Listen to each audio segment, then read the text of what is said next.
হ্যাঁ উঁচু, খালি আলিতালি রাখলেই হবে না। রাধাকৃষ্ণ নিচে আর বাবা লোকনাথ তার মাথার উপরে। হ্যাঁ, ও যে রেখেছে সেও নরকে যাবে, আর যারা দেখবে তারাও নরকে যাবে। তাই সাবধান। আর ঠাকুর ঘরগুলো ঠিক করতে হবে। ঠাকুর ঘরগুলো সবার সিংহাসনগুলো ঠিক নেই। হ্যাঁ, সব সিংহাসনগুলো মাটিতে রাখা, একটা ইট পেতে তারপরে ঠাকুরের সিংহাসনগুলো রাখা। বসে বসে সেবা করছেন, এটাও অপরাধ। ভগবানের বিগ্রহ, ভগবানের সিংহাসন রাখতে হয় কোমর সমান উঁচুতে। কতটা উঁচুতে রাখতে হয়? কোমর সমান। ওই যে নিচে রাখছেন সিংহাসন নিচে, আর আপনি ঘুমাচ্ছেন ভগবানের মাথার উপরে। কি কো কাকি, কোথায় যাবা? হ্যাঁ, এমন করা যাবে না, অপরাধ। একবারও ভাবছে না ভগবান নিচে আর আমার খাট ভগবানের থেকে উপর। হ্যাঁ, আমি যেই সব কোনো ঘরে এরকম দেখি, আর দ্বিতীয়বার ও জায়গায় আমি আর যাই না। এ মহা পাপ। কি হচ্ছে জানেন? নিচে ভগবানের বিগ্রহ রাখলে ভগবান আপনার চরণ দেখছে। যখন আপনি হাঁটছেন ভগবান আপনার চরণ দেখছে। যখন আরতি করবেন, যদি সিংহাসন নিচে রাখা থাকে, আরতি করলে ভগবানের মুখ দেখতে পাবেন? কিছুতেই পাবেন না। আর ভগবানের সিংহাসন যেটার উপরে রাখেন, ওকে সিংহাসন বলেন তো আপনাদের এখানে, বা ঠাকুর ঘর, ওটা যে রাখেন, ওটা যদি কোমর সমান উঁচুতে রাখেন, তাহলে আরতি করলে ভগবানের বদন দেখতে পাবেন না পাবেন না? পাবেন। আর যদি মাটিতে রাখেন, একটা ইটের উপরে করে দেখতে পারবেন? পারবেন না। মহাপাপ হয়। ভগবানের সেবা বিগ্রহ রাখতে হয় কোমর সমান উঁচুতে। তাই ওই সিংহাসনগুলো একটা টেবিল বানিয়ে ওই কোমরের উপরে উঁচু করে টেবিলের উপরে রাখতে হবে, নইলেই অপরাধ। সব থেকে বড় অপরাধ কি জানেন? প্রথম অপরাধ, ভগবান আপনার চরণ দেখবে, কিন্তু আপনি ভগবানের চরণ বদন দেখতে পারবেন না। ওই ঘরের ভিতরে সিংহাসন, হাঁটছেন চলছেন, ভগবান আপনার চরণ দেখতে পাচ্ছে। আর যদি সিংহাসনটা কোমর সমান উঁচুতে থাকে, ভগবান আপনার বদন দেখবেন। হ্যাঁ, আর কি হলো জানেন? ওই ঘরের ভিতরে হাঁটলে পায়ের ধুলা ঘরের মেঝে পড়ে না মায়েরা? যখন বাতাস, ফ্যান, এই যে পাখা ছেড়ে দেবেন গরমকালে, ওই ধুলাগুলো উড়বে না? যদি সিংহাসনটা মাটিতে রাখা থাকে, তাহলে ধুলা গিয়ে কার গায়ে পড়ছে? আর যদি সিংহাসনটা কোমর সমান উঁচুতে থাকে, হ্যাঁ, ঘুরে ধুলা অত দূরে যেতে পারবে? আর নিচে থাকলে উড়ে গিয়ে ভগবানের গায়ে লাগবে। চিন্তা করুন, যদি আমাদের পায়ের ধুলা ভগবানের গায়ে লাগে, তাহলে সেই পাপের ক্ষমা হবে না, হবে না। তাই প্রত্যেকের ঘরে ঠাকুর ঘরগুলো একটা টেবিল বানিয়ে সেই টেবিলের উপরে রাখবেন। এবং ভগবানের সেবা বসে বসে দিতে নেই, ভগবানের সেবা দাঁড়িয়ে দাঁড়িয়ে দিতে হয়, দাঁড়িয়ে দাঁড়িয়ে দিতে হয়। ছোটবেলায় স্কুলে যাননি? স্কুলে গেলে সেই সময় যখন ক্লাসে ছাড় আসতো, বসে থাকতেন, কি করতেন? দাঁড়িয়ে পড়তেন। আমাদের ওই সময়টা অনেক ভালো ছিল। হ্যাঁ, শিক্ষকদের যতটুকু সম্মান করতাম। আর এখনকার এমন ভয়ঙ্কর পরিস্থিতি, শিক্ষকদের আর কোনো সম্মান নেই। হ্যাঁ, স্কুলে ক্লাসে যখন ছাড় আসে, তখন বসে থাকতে নেই, দাঁড়িয়ে পড়তে হয়। বলে ক্লাসের ছাড়ের জন্য যদি দাঁড়াতে হয়, জগতের যিনি ছাড়, তার সেবা কি করে বসে বসে দাও? তাই ভগবানের সেবাও দাঁড়িয়ে দাঁড়িয়ে দিতে হয়। এই বসতে বসতে এখন আমাদের এমন অবস্থা হয়েছে, এখন আর বসলে উঠতে পারি না। আমাদের মায়েরা ভাগবত শুনতে যায়, আগে খোঁজে মোড়া কোথায়, চেয়ার কোথায়, এলান দেওয়ার জায়গা কোথায়। হ্যাঁ, ভগবানের সেবা দাঁড়িয়ে দাঁড়িয়ে দাও, নইলে এই ব্যামো ছাড়বে না। বিধি যে মানে না, ব্যাধি তাকে। বিধি মানছ না, তাই ব্যাধিও ছাড়ছে না। এই বিধিগুলো পালন করার চেষ্টা করো। ভগবানের সেবা দাঁড়িয়ে দাঁড়িয়ে দেওয়ার চেষ্টা করো। দাঁড়িয়ে দাঁড়িয়ে আরতি করবে, ভগবানের আরতি দাঁড়িয়ে দাঁড়িয়ে, শৃঙ্গার আদি দাঁড়িয়ে দাঁড়িয়ে করবে। যে কোনো শুদ্ধ ভক্তের গৃহে যাবেন, যে কোনো শুদ্ধ মন্দিরে যাবেন, ভগবান কি অমন নিচে রাখা দেখেছেন? সব জায়গায় দেখবেন বেদি এইখানে উঁচু, উঁচুর উপরে ভগবানের বিগ্রহ রাখা। মন্দিরে গেলে দেখবেন। আর শুদ্ধ ভক্ত যারা নিত্য প্রসাদ পায়, তাদের বাড়িতে গেলেও দেখবেন ভগবান নিচে নেই, উঁচু জায়গায় রাখা। হ্যাঁ, তাই সবাই রাখবেন। হ্যাঁ, এইভাবে ধীরে ধীরে পরিবর্তন করতে হবে। আমাদের প্রতিদিনই ভাগবতের মধ্যে কিছু কিছু শিখতে হবে, যেন এই অপরাধগুলো আমরা না করি। হ্যাঁ, অনেকে মনে মনে বলবেন এতদিন জানতাম না, ভালোই আছে, এখন জানি আবার লেডা। হ্যাঁ, তো শুনুন, পাপ পাপই পাপ, জেনে করলেও পাপ আর না জেনে করলেও পাপ। যারা জানছেন তারপরেও যদি করেন তাহলেও পাপ, আর যদি না জেনে করেন তাহলেও পাপ। মা পারবেন না ঠাকুর ঘরগুলো উপরে উঠাতে? পারবেন না? বলুন পারবেন? হ্যাঁ, ভগবানের জন্য, নিজেদের জন্য যদি খাট পালং কিনে আনতে পারি, একটা পড়ার টেবিল এনে ওর উপরে সিংহাসনটা উঠাতে পারবো না? পারবো কি না? হ্যাঁ, দাঁড়িয়ে দাঁড়িয়ে ভগবানের সেবা দিবেন, ভগবান ভক্তিতে সন্তুষ্ট। হ্যাঁ, মনের ভিতরে এই ধারণা রাখতে হবে যেন আমার চরণের ধুলা গিয়ে ভগবানের গায়ে না লাগে। পারবেন? কে কে পারবেন হাত তুলুন তো, একটু দেখি কার কার মনে সাহস।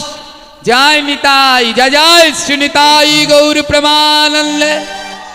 হরে হরে।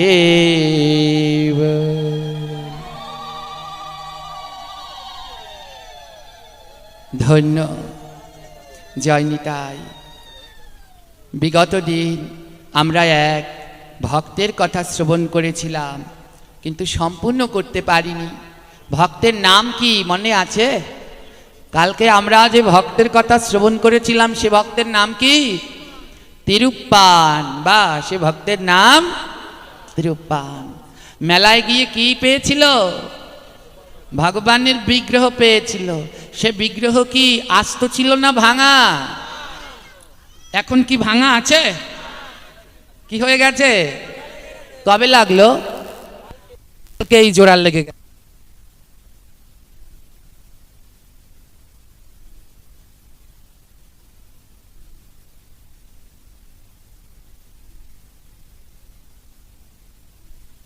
জয় নিতাই। হ্যাঁ, ভগবানের সেই ভাঙা হাত ভক্ত তার ভক্তির দ্বারা জোড়া লাগিয়ে দিলেন। কিন্তু ভগবান তার সাথে কি করলেন? ভগবান তার ঘরে আগুন দিয়ে দিলেন। সেই উঁচু জাতিরা এসে বিগ্রহ কেড়ে নিলেন, তোমরা নিচু, তোমাদের বিগ্রহ সেবার অধিকার। ঘরে আগুন দিয়ে দিলেন। আর তিরুপ্পানকে কি করলেন? বনবাস দিয়ে দিলেন। বনবাস কোথায়? ওই মন্দিরের পাশে, রঙ্গনাথ মন্দিরের পাশে কাবেরী নদী আছে, ওই নদীর ওপারে ওকে পাঠিয়ে দিলেন। যাও, ওই নদীর ওপারে বন, ওই বনের ভিতরে গিয়েই তুমি থাকবে, এখন আর এই গ্রামে তুমি আসতে পারবে না। দেখুন ভক্তকে ভগবান কেমন পরীক্ষা নেয়। হ্যাঁ, যার ভক্তিতে তিনি জোড়া লাগলেন, আবার তার কাছ থেকে দূরে সরে গিয়ে তাকে পাঠালেন বনে। কেন? ভগবান পরীক্ষা নিয়ে দেখছে যে আমার ভক্ত আমায় ভুলে যায় কি না, ভুলে যায় কি না। ওই প্রথম দিন বলেছিলাম না, এই জগতে যারা শুদ্ধ ভক্ত তাদের চিন্তাগুলো আমাদের থেকে আকাশ পাতাল ব্যবধান। হ্যাঁ, বলেছিলাম না এই বাবাজির কথা প্রথম দিন। হ্যাঁ, যে ওনার হাত ভেঙে গেছে। আমাদের কারো যদি হাত ভাঙতো আমরা কি বলতাম? এ ঠাকুরের নাম করে কি লাভ? এত সাধু সঙ্গে যায়, এই বাবা যে জায়গায় সাধু কি কষ্ট করে কল্পনার বাইরে। সারাদিন দোকানে কাজ করে সন্ধ্যার পরে ওই মোটর সাইকেল নিয়ে কি শীত আর কি বর্ষা কি গ্রীষ্ম হরিকথায় ছুটে যায়, ছুটে যায়। আর যদি আমাদের কেউ হাত ভাঙতো আমরা বলতাম কি লাভ আছে? এত দূর দূর যাই, এত সাধুগুরুর চরণ ধুলা মাখি, এই হাতে তালে হাত ভাঙবে কেন? আমরা হলে হয়তো ভগবানের সেবা ছেড়েই দিতাম। আর এর চিন্তা দেখো, এ আমাকে বলছে বাবা আমার হাত ভেঙে ভালোই হয়েছে। বলে কেন? বলে এখন রমজান মাস। হ্যাঁ, দোকানের মালিকের কাছে ছুটি চাইলেও ছুটি দিত না। হাতটা ভেঙে ভগবান কত কৃপা করছে, সাধুগুরু বৈষ্ণবের সঙ্গ করছে। হ্যাঁ, কত শুদ্ধ তাদের চিন্তা, আকাশ পাতাল ব্যবধান। ভগবান আজ সেই গ্রামের উঁচু শ্রেণীরা সবাই মিলে তিরুপ্পানকে পাঠিয়ে দিলেন বনে। যা, আজ থেকে তুই এই বনে থাকবি, তুই আর এখানে থাকার তোর অধিকার নেই। তুই নিচু জাতি হয়ে ভগবানের বিগ্রহ সেবা করলি। পাঠিয়ে দিল বনের মধ্যে, কিন্তু তাতে তার একটু দুঃখ নেই। সে বনের মধ্যে বসে ভগবানকে ডাকছে, প্রভু ভালোই করেছ। ওই লোকালয়ে থাকলে কত মানুষ, কত কথা, কত কি শুনতে হতো, তার থেকে আমি এই বনের ভিতরে বসে তোমায় নিভৃতে ডাকব। বনের ভিতরে বসে নিভৃতে ডাকে। পাশে বয়ে চলেছে কাবেরী নদী। কাবেরী নদীর তীরে এসে দাঁড়ালে রঙ্গনাথ মন্দিরের চূড়া দেখা যায়। যারা গিয়েছেন, ওই মন্দিরের প্রবেশদ্বার বিশাল বড়। শ্রীরঙ্গম মন্দিরের প্রবেশদ্বার বিশাল বড়, অনেক দূর থেকে দেখা যায়। নদীর তীরে বসে বসে ভগবানকে ডাকে আর ঠাকুরকে ডেকে বলে, ও প্রভু, আমার বাবা মার থেকে আমায় আলাদা করে দিয়েছ, কিন্তু তাতে আমার কোনো দুঃখ নেই। তোমার শ্রীবিগ্রহ আলাদা করে দিয়েছ, তাতেও আমার কোনো দুঃখ নেই, কিন্তু দিনন্তে একবার এসে যেন আমায় দেখা দিতে ভুলো না। তুমি দিনন্তে একবার এসো, এসে আমায় দেখা দিয়ে যেও। ওই কাবেরী নদীর তীরে বসে বসে ভগবানকে ডাকে, ভগবানকে বসে বসে ডাকে আর কাঁদে, নয়নের জলে ভেসে যায়। কালকে বলেছিলাম না ভগবান কেন কাঁদায়? বলে, যার নয়নে কৃষ্ণ নামের ধারা, তার কাছেই দেই গো ধরা। যে কৃষ্ণ নামের ধারায়, নয়ন ধারায় ভেসে যায়, ভগবান তার কাছে ধরা দেয়। আমার মতো অসুরের কাছে ভগবান ধরা দেবে না। এখানে আপনারা যারা শুদ্ধ কৃষ্ণ ভক্ত রয়েছেন, কৃষ্ণ নাম শুনলে যাদের নয়ন থেকে অগণিত অশ্রুধারা বহিরাগত হয়, তাদের কাছেই আমার প্রাণ গোবিন্দ ধরা দিয়ে যায়, ধরা দিয়ে যায়। জানেন, বৃন্দাবন নবদ্বীপে এক বাবা ছিলেন, বাবার নাম ছিল হরিবোলা বাবাজি। বাবাজি কি করতেন? ঘুরে ঘুরে বেড়াতেন আর সবাইকে শুধু একটা কথা বলতেন, হরি বল। একবার বদনে বলো, গৌর হরি বল, গৌর হরি বল, গৌর হরি বল। বাবাজি বড় নিষ্ঠাবান ছিল, বড় ত্যাগী। হ্যাঁ, সবাই নবদ্বীপে তাকে হরিবোলা বাবা বলে চেনে। তো বাবা কি করলেন? গৌরমণ্ডল তো, যাকেই দেখে শুধু একটাই কথা, একবার শুধু বলো গৌর হরি বল। এমনি করে বাবা সবাইকে গৌর হরি বল বলায়। তখন ছিল ইংরেজ শাসন আমল। ইংরেজরা এসেছে নবদ্বীপকে দেখতে।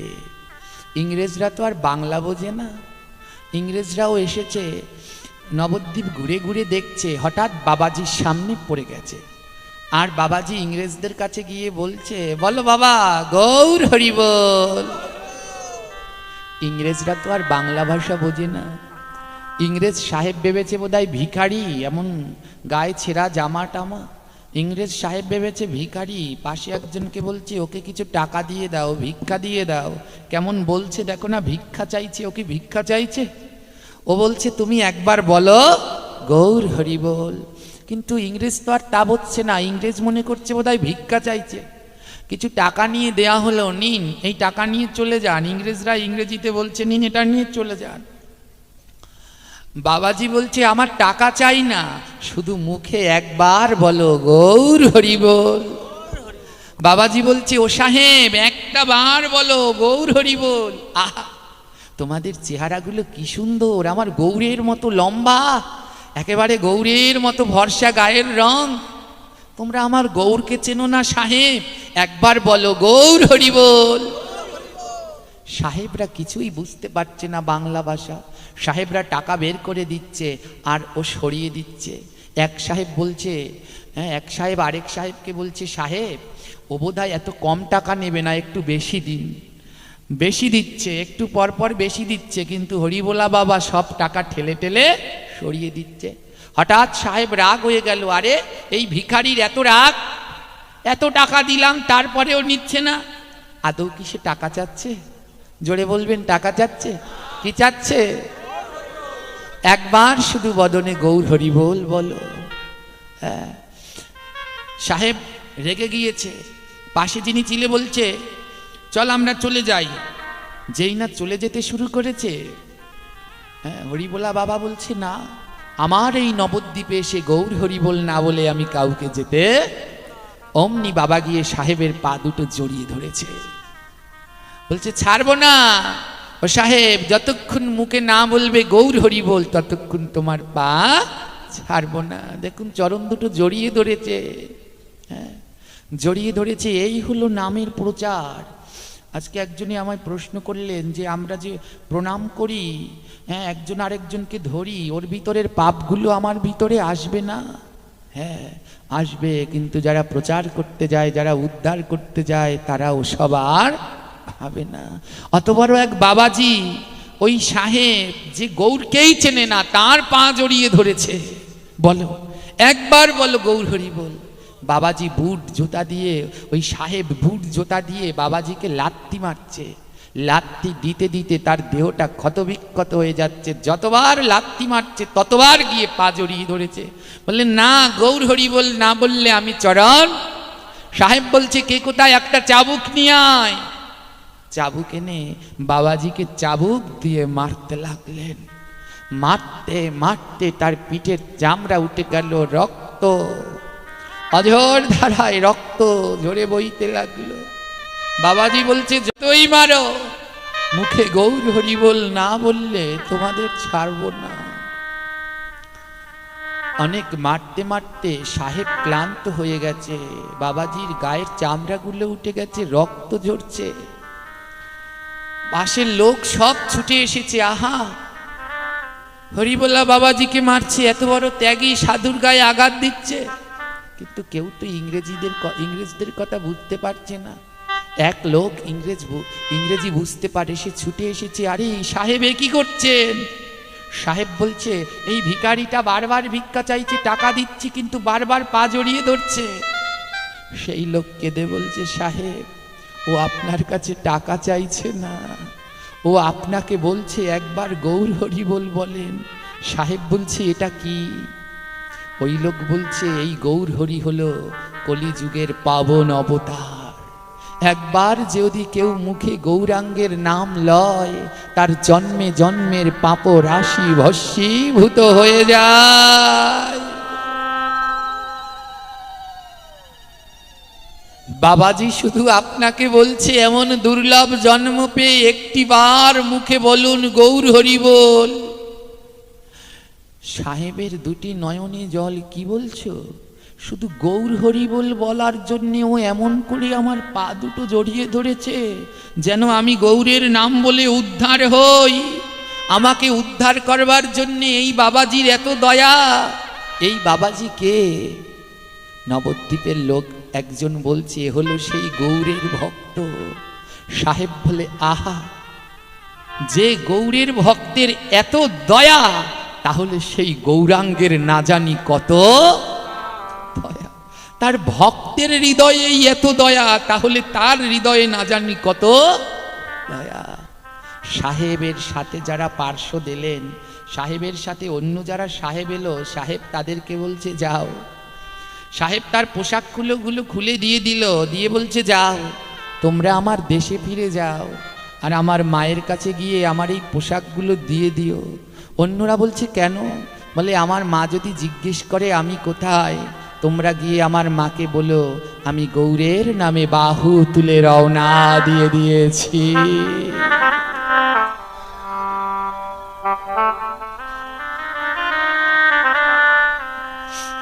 আমার ভগবানের নাম এমন পরম পবিত্র, আর তার থেকেও পরম পবিত্র হলো আমার ভক্ত। তাই আমার গোবিন্দ বলছেন আমার থেকে আমার নাম বড়,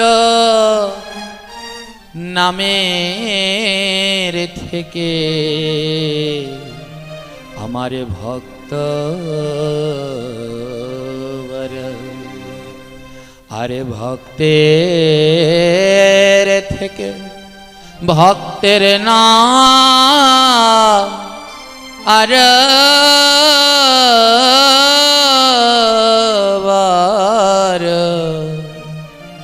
আর ভক্তের নামের থেকে ভক্তের চরণ ধুলি আর বড়। তাই গ্রহণ কর, গ্রহণ কর, গ্রহণ কর, গ্রহণ কর, গ্রহণ কর, গ্রহণ কর,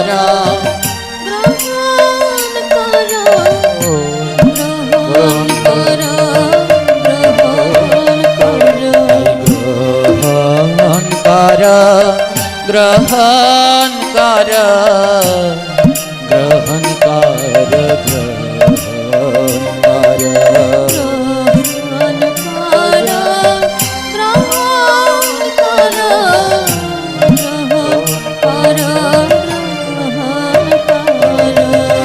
ভক্তের চরণ ধুলি গ্রহণ কর, গ্রহণ কর,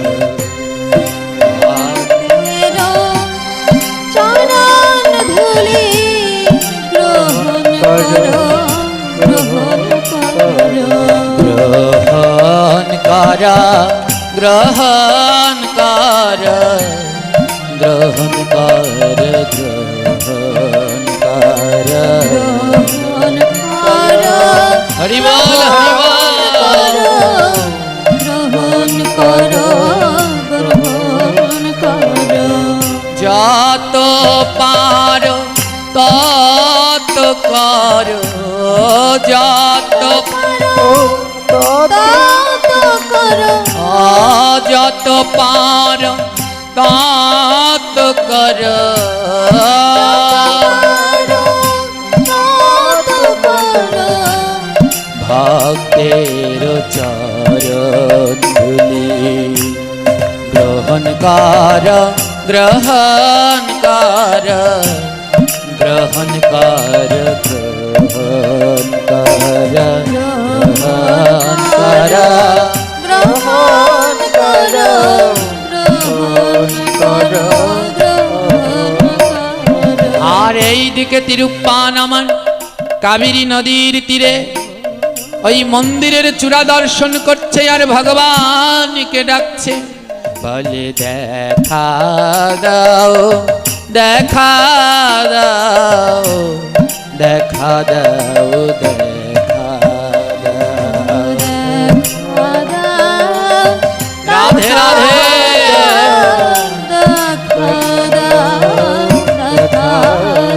আমায় দেখা দাও, দেখা দাও, দেখা দাও, দেখা দাও,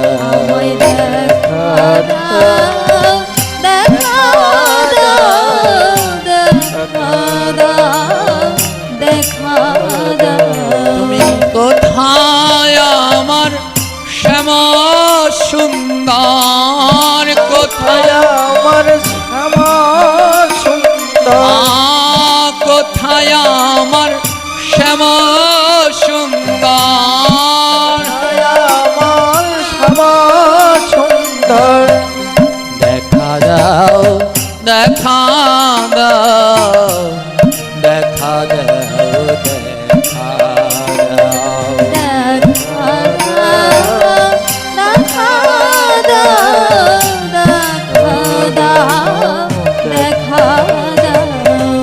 আমি বরং অপরাধী, না জানি প্রেম ভক্তি, আমি বড় অপরাধী, না জানি প্রেম ভক্তি, আমি বরং অপরাধী, না জানি প্রেম ভক্তি, আমি বড় অপরাধী, না জানি প্রেম ভক্তি, দেখা দাও, দেখা দাও, দেখা দাও, দেখা দাও,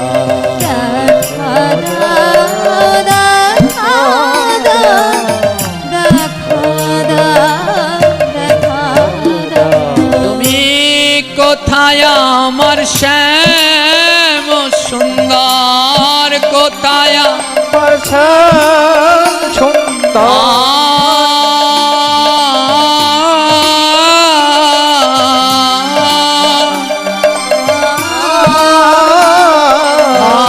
আর কোথায় আমার শ্যাম সুন্দর আমার শ্যাম সুন্দর তুমি সুন্দর বাসি সুন্দর সুন্দর বাসি সুন্দর কোথায় আমার শ্যাম সুন্দর কোথায় আমার শ্যাম সুন্দর দেখা দাও দেখা দাও দেখা দাও দেখা দাও তুমি দেখা দাও দেখা দাও দেখা দাও আমি অদর্শনে প্রাণে মরে দর্শনে প্রাণে আমি মরে অদর্শনে প্রাণে মরে দর্শনে প্রাণে মরে কোথায় আমার গিরিধারে কোথায় কোথায় আমার গিরিধারী দেখা দাও দেখা দাও দেখা দাও দেখা দাও তুমি দেখা দাও দেখা দাও দেখা দাও দেখা দাও আজ ভক্ত সেই কাবেরী নদীর তীরে বসে ভগবানকে ডাকছে কোথায় কোথায় আমার শ্যাম সুন্দর আমার কিচ্ছু চাই না শুধু একটা বার এসে আমায় দেখা দিয়ে যাও মা ভক্ত যদি ডাকে ভগবান থাকতে পারে ভগবান আর থাকতে পারলেন না ভগবান কোন সময় ডাকলেন সেই সকাল বেলায় ভগবান এখনো মন্দিরে ভগবানকে এখনো জাগানো হয়নি ভগবানকে শয়ন দেওয়ার সময় কি করতে হয় মাথার চূড়া বাঁশি পায়ের নুপুর সব খুলে দিতে হয় তো গায়ের গয়না সব কিছু খুলে ভগবানকে শয়ন দিতে হয় নরম পোশাক শক্ত পোশাক পরিয়ে নয় ভগবানকে তো পূজারীগণ নরম পোশাক পরিয়ে শয়ন দিয়েছেন এখনো সকাল হয়নি এখনো ভগবানকে জাগানো হয়নি আর ওইদিকে নদীর ওপারে ভক্ত ডাকছে আর আমি থাকতে পারছি না এক রাত্র আমার এক রাত্রের বেশি সম্ভব না তোমায় ছেড়ে থাকা ও গোবিন্দ একটা বার শুধু দেখা দিয়ে তুমি চলে যাও আর আমার কিচ্ছু চাই না ভগবান চূড়াবাসী পড়ার অপেক্ষা করলেন না এ জগতে আমাদের যদি কেউ নিমন্ত্রণ করে ডাকে আমরা সাজি গুজি তারপরে যাই কিন্তু আর ভগবানকে যদি কেউ ডাকে ভগবান আর ওই চূড়াবাসী পড়ার অপেক্ষা করে না ভক্ত ডাকলে ভগবান যেমন অবস্থায় আছে তেমন অবস্থায় দর্শন দেওয়ার জন্যে ভক্তের কাছে ঊর্ধ্ববাহুতে ধাবিত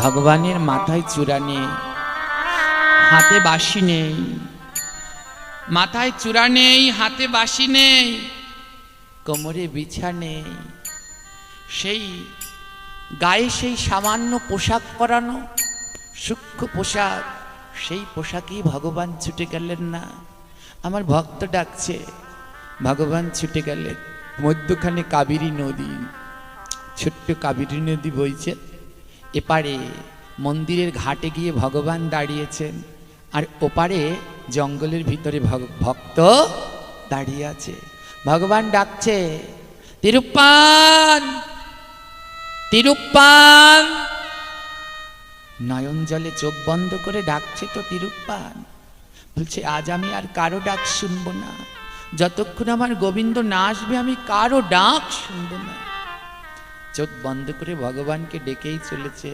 ভগবান বলছে তিরুপ্পান চোখ খোলো ভক্ত দেখো তোমাকে দর্শন দেওয়ার জন্য আমি সাক্ষাৎ চলে এসেছি আমি ওই মন্দিরে থাকি না নাহাম বসামি বৈকুণ্ঠে জগিনা হৃদয় নচ মদ্ভক্ত যত্র গায়ন্তি তত্র তিষ্ঠতি নারদা। আমি ওই মন্দির, ওই গোলক বৃন্দাবনে যোগীর কাছে থাকি না, যেখানে আমার ভক্ত ডাকে আমি সেখানে চলে যাই। চোখ খোলো তিরুপ্পান, খুলে দেখো আমি এসেছি। ভগবান যখন নদী মধ্যখানে কিন্তু নদী, ভগবান ওপার ভক্ত এপার। ভগবান যখন এসে দাঁড়িয়েছে, চারিদিকে ভগবানের গায়ের সুঘ্রাণ ছড়িয়ে পড়েছে। দেখবেন যেখানে শুদ্ধ ভক্তরা বিরাজ করে, ওই রুমের ভিতরে, ওই ঘরের ভিতরে গেলে মাঝে মাঝে দেখবেন একটা সুন্দর ঘ্রাণ পাওয়া যায়। যখনই দেখবেন ওই সুঘ্রাণ পাওয়া যাচ্ছে, তখনই মনে করবেন ওখানে সাক্ষাৎ ভগবানও আছে। কারণ ওই ঘ্রাণটা সাক্ষাৎ গোবিন্দের, বাতাসে ঘুরে বেড়াচ্ছে। জানেন, বাতাসে যেই গোবিন্দের গন্ধ পেলেন, তিরুপ্পান বললেন এই ঘ্রাণ তো আমার মাধবের গায়ের। নয়ন দুটি খুলেছে আর তাকিয়ে দেখে নদীর ওপার, এপার আসেনি ভগবান। কোথায়? ওপারে ঘাটে, যেই ঘাট, ওটা হলো রঙ্গনাথ মন্দিরের ঘাট। ওই ঘাটে প্রতিদিন জল নিতে আসে মন্দিরের পূজারীরা। ওই ঘাটে ভগবান শ্যামসুন্দর দাঁড়িয়ে আছে, আর ভক্ত নয়ন ভরে ভগবানের শ্রীরূপ দর্শন করছে। আহা, ও প্রভু, তুমি এই কাঙালের ডাকে এসেছ, আমার জীবন ধন্য। ও গোবিন্দ, তোমার কাছে আর কিচ্ছু চাই না, তুমি প্রতিদিন শুধু একবার আসবে আর আমাকে একবার দর্শন দেবে। বেশিক্ষণ নয়, একটু সময় দেখা দিয়ে চলে যাও, আর কিচ্ছু লাগবে না। ভগবানকে প্রাণ ভরে দর্শন করলেন। ভক্ত তিরুপ্পান বলল, এবার তুমি যাও ঠাকুর। ভগবান বললে, আরেকটু থাকি না। ভগবান বলছে, আরেকটু থাকি না ভক্ত। ভক্ত বলছে, আমার আর লাগবে না, এটুকুতেই আমি ধন্য। ভগবান বলছে, তোমার তো হৃদয় পূর্ণ হয়েছে, কিন্তু আমার ভগবানের হৃদয়টা আমার এখনো পূর্ণ হয়নি। ভক্তকে দর্শন করলে আমার হৃদয় এতটুকুতে পূর্ণ হয় না। আমার মন বলে আমি সারাক্ষণ ভক্তকে দর্শন করি। হরি বল, হরি বল। আমার মনে বলে সারাক্ষণ দর্শন করি। আমার মনে বলে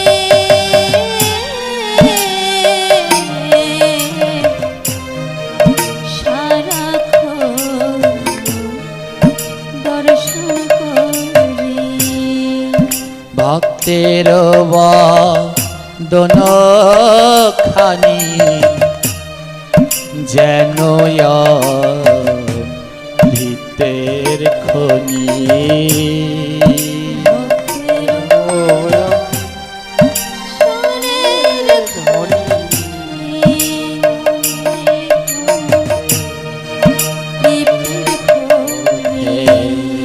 ভক্তের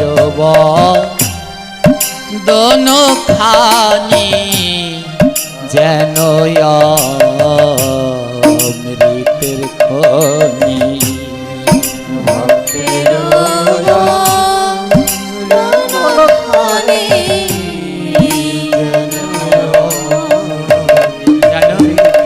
যারা আমার কৃষ্ণ ভক্ত, গৌর ভক্ত, তাদের বদন যেন অমৃতের খনি।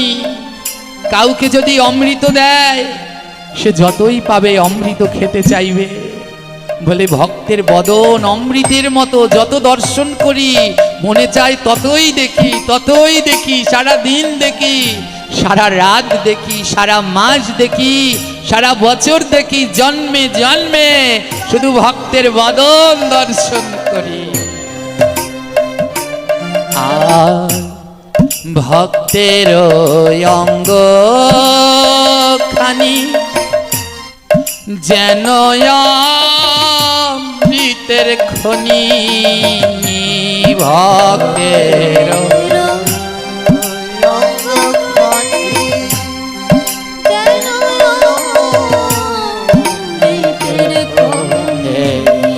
ভক্তের অঙ্গ খানি যেন ভক্তির খনি।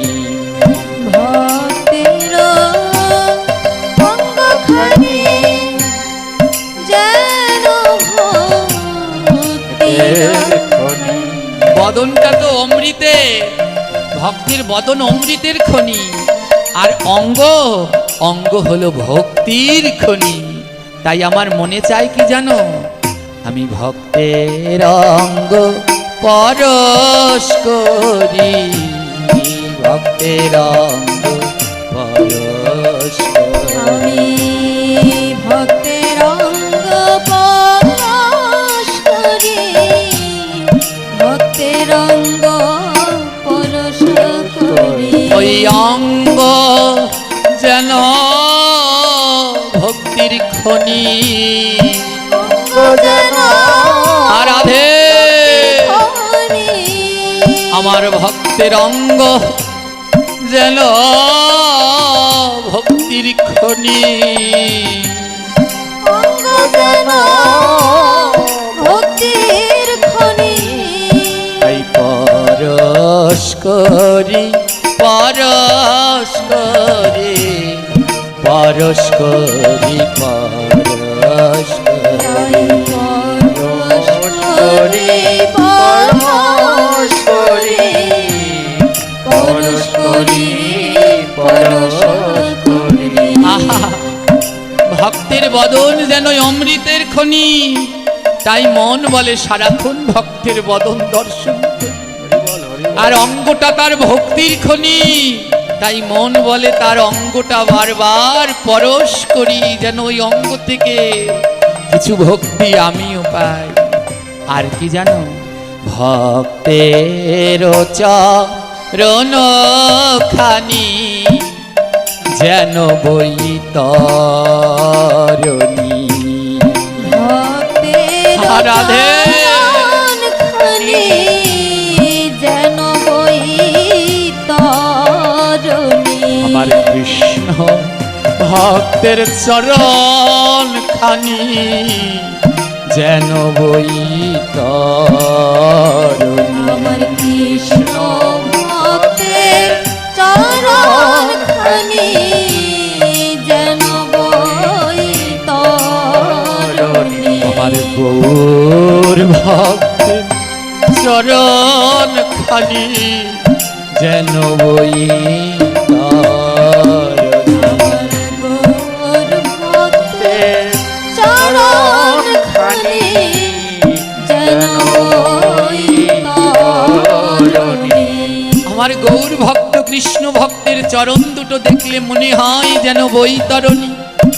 তাই আমথনাই বৈতরণী পার হওয়ার।